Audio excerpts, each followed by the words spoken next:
उत्तर प्रदेश के हाथरस में मंगलवार को सत्संग के दौरान हुई भगदड़ से कई लोगों की मौत हो गई। यहाँ नारायण साकार का सत्संग चल रहा था। बाबा में उत्तर प्रदेश के लोगों में काफी आस्था है। यूपी के अलावा दिल्ली, राजस्थान और मध्य प्रदेश में भी बाबा के भक्त मौजूद हैं।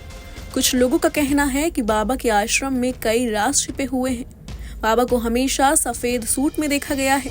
साथ ही ये भी सुनने को मिल रहा है कि बाबा के कमरे में सिर्फ लड़कियों की एंट्री थी। रिपोर्ट्स के मुताबिक नारायण साकार यौन शोषण के आरोप में जेल की हवा खा चुके हैं। नारायण साकार पर यह भी आरोप लगते रहे हैं कि उन्होंने गांव की जमीनों पर अवैध कब्जा कर आश्रम बनाया है। ये भी आरोप उन पर लगते रहे हैं कि इनके आश्रम में खूबसूरत लड़कियां रहती हैं।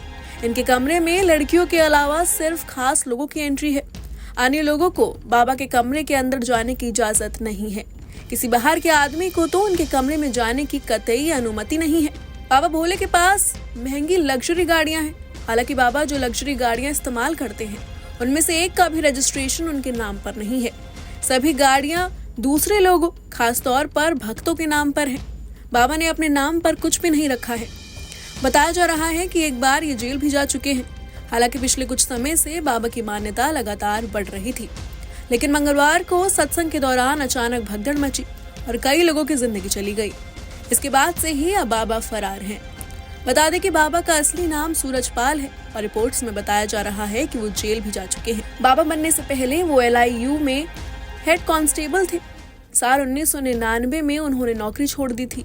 बाबा बनने के बाद सफेद सूट इनकी पहचान रही है। सत्संग वाली जगह मची भगदड़ की असली वजह का पता शायद जांच के बाद ही चल पाए, लेकिन ऊपरी तौर पर इसे लेकर कई बातें कही जा रही हैं। दरअसल हादसे के दौरान वहां मौजूद लोगों का कहना है कि सत्संग खत्म होने के बाद जब संगत वापस जा रही थी, उसी दौरान गाय के आ जाने से महिलाएं और बच्चे घबरा गए, जिसके बाद उन्होंने भागने की कोशिश की और इसी वजह से तेजी से अफवाह फैली और भागने के दौरान लोग हादसे का शिकार होते रहे। इस भगदड़ की वजह काफिले को भी बताया जा रहा है। सत्संग के बाद लौट रहे लोगों को रोककर बाबा ने पहले अपना काफिला निकाला, जिसके चलते बाबा के बॉडीगार्ड्स की लोगों से झड़प हो गई और इसी मारपीट के दौरान भगदड़ मच गई। वहीं भगदड़ का तीसरा और अहम कारण हॉल का गेट छोटा होना भी बताया जा रहा है।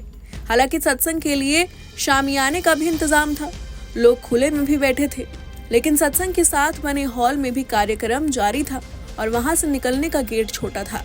सत्संग खत्म होने के बाद इसी गेट से निकलने की कोशिश में लोग एक दूसरे के ऊपर गिर पड़े और यहीं से भगदड़ की शुरुआत हो गई। Bureau report, news nation.